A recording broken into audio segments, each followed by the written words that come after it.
All right, so this part is the last part in the checkpoint report or the exam. So let's just do a quick recap of the whole project management thing. So you will have done the part A, you will have done the Gantt chart and the PID. You will have the Gantt chart and your PID, what you wrote for them, you will have access to them in the checkpoint report part exam, which is 2 hours. But you will not be able to resubmit them. You can change them. I will keep hard copies of your Word documents for the PID. I'll keep hard copy of your project in the Microsoft project file so that you're able to refer back to them and change things where you need to change them. The checkpoint report. So you will have completed the checkpoint report first before you do the email. Why? Because it will help you write the email. So I've got all of them open. I'm quickly referring back to and forth whilst I'm filling in the email. Here's a blank email. So if you go to the email folder here in Checkpoint, you need to download that blank email and fill this in as I'm talking, or in your own time. You need to look at the Part B scenario. So to look at all the different risks, although you can also get them all from your checkpoint. So what do we need to do to fill in this email? Well, if you look at the completed example, so complete your Part B email that I've done for you, you can read through this. At the bottom is a plan. The first thing you need to do in your plan is you need to write about a good introduction. So you need to say you're going to write about what you're going to write about. Sorry. How much did it cost? How long did it take? Mention issues briefly. We're going to go into a lot more detail in the middle of the email. So, but it's really good to get a good start to an email. Why? Because you've got to imagine that some directors of this company who haven't got a lot of time are going to come in and they're going to read this email and they want to be drawn to the information that's important to them. So as you can see, as you look through this, I've highlighted really important things that I think that they want to know about. They want to know about the issues. They want to know about when the project will finish and the budget. So, for example, I have not highlighted the budget, but let's highlight that now. And let's highlight the end date too. So, yeah, it's a good intro. So I start the project off with saying, Mr. and Mrs. Evans, the project was delivered successfully with high quality within budget, 130,000 when it was given 150,000. There's a slight delay in delivery to the 27th. So I said that it was delivered to high quality and within budget. So I said something really good first. And then I've gone on to say something that didn't quite go as they wanted. But I then justify it. And I said the reason it took longer is because of the extra testing time to ensure the quality was high. So therefore, it took an extra 3 weeks, but they got a much better product. And that's within an acceptable limit. Also, there were a few supply problems within the network. So here I'm going on to the issues that were in this checkpoint report. And I haven't gone into too much detail, but I've just described them briefly. There's a few supply problems with network infrastructure, checking part of the system failed, transferring data to the database, and incorrect security controls. And then I briefly said at the end, but even though with those issues and the slight delay, we accommodated in that extra testing time. So we expected things to go wrong, and therefore we factored in those issues. So it won't really affect delivery of the project, and it certainly won't affect the quality. So the next few things you've got to mention. So start with a really good intro. Think about who you're writing it to. Don't write it in colloquial or lazy text speak or anything. Think about the fact that you're writing to a director and you want to make it look professional. The next things you've got to write about are highlighting all the tasks that we did, mentioning the dates and the costs, when they were meant to finish and when they did actually finish. So to save yourself a headache, what I did was I went back to the project, I copied out the task name, the duration, the start and finish date, and I literally just pasted it into my email. And then I arranged it nicely and grouped them into different tasks such as software, hardware testing and training.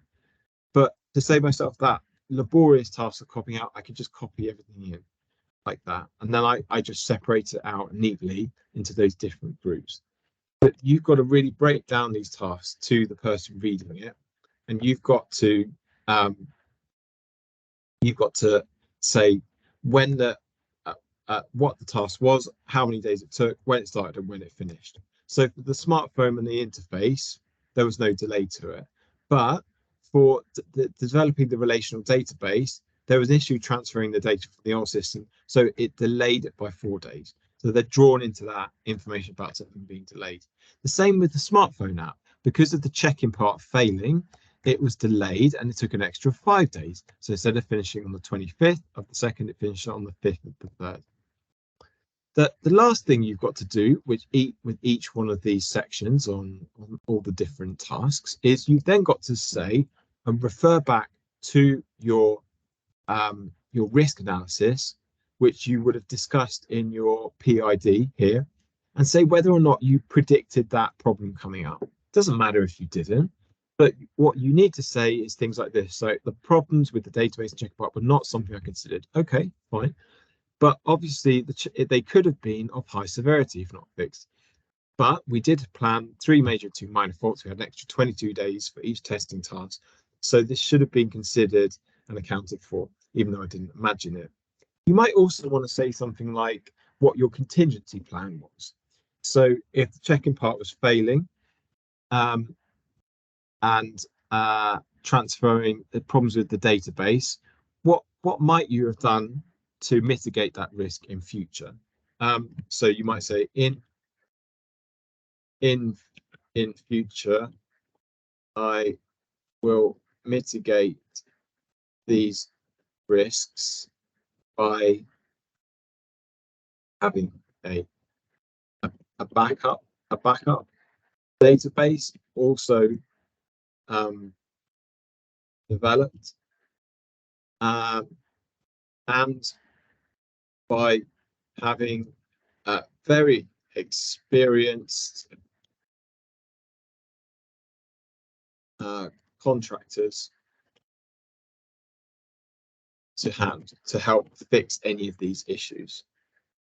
This might increase the risk, this might increase the cost, but will ensure quality delivery on time. So this is actually a lessons learned as well, which we'll come on to later on. But it's worth just mentioning that there as well.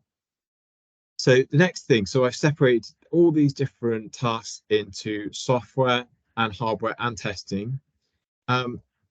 So the hardware, the only thing in the hardware that really went wrong, I think, was the supply problems with the network infrastructure.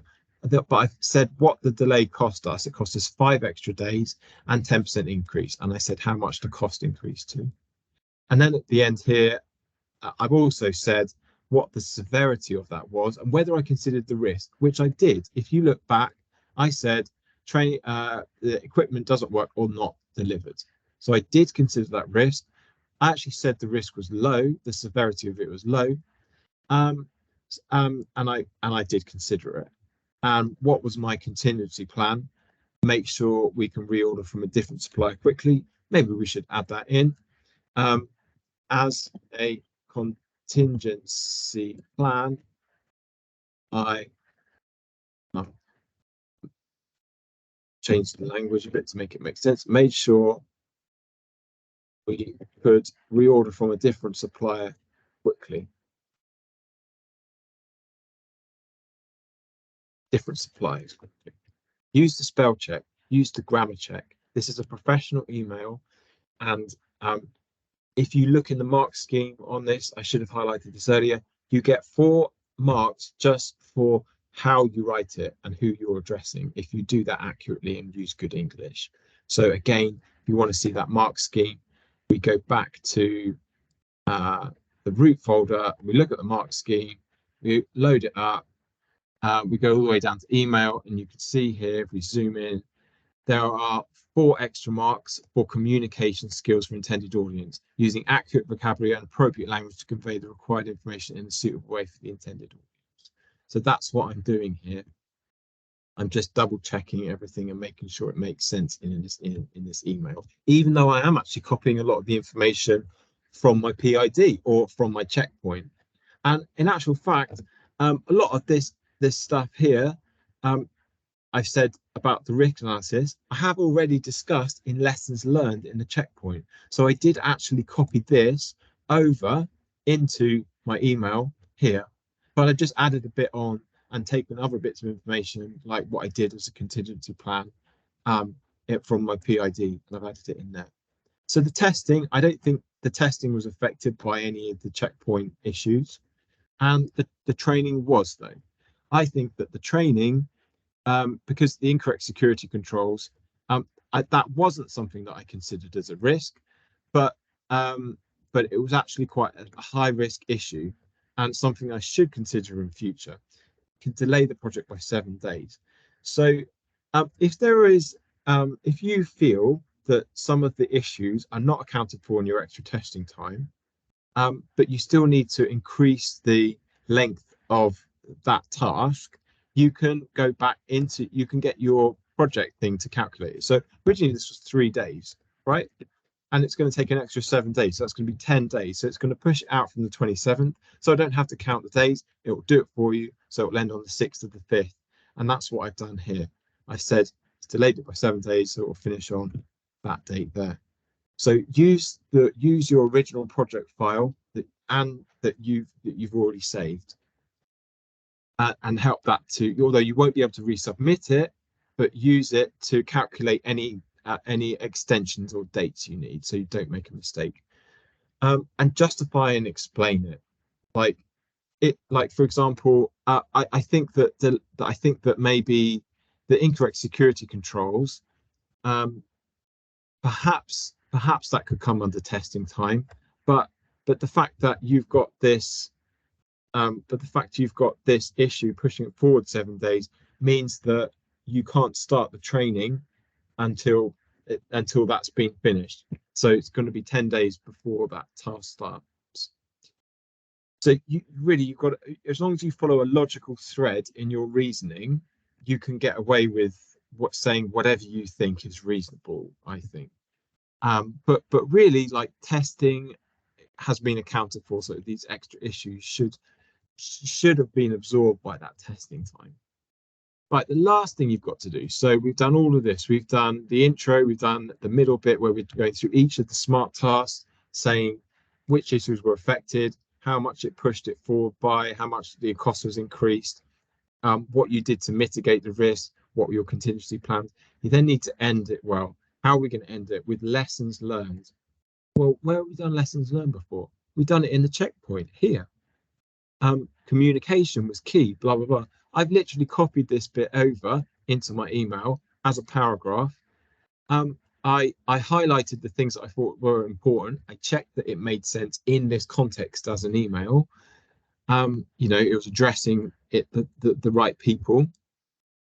And I've just copied it over. But I've also added in an extra paragraph before, saying and highlighting lessons learned. So they will be drawn into that bit of the email to say, this is the lessons learned bit. So I said the main lessons learned were that perhaps I didn't have the imagination to imagine these risks, such as security controls, or the database issues, or the check-in failures, right? But what could I learn from this? Well, a good lesson that we learned was building in that extra testing time meant that we did account for those issues. So that meant we wouldn't have to push the dates of the project delivery out by much. So that extra testing is key and important, and I highlighted that. So really draw your reader, of the email into it. Obviously, you won't have this plan in the exam. You'll just have this blank template there.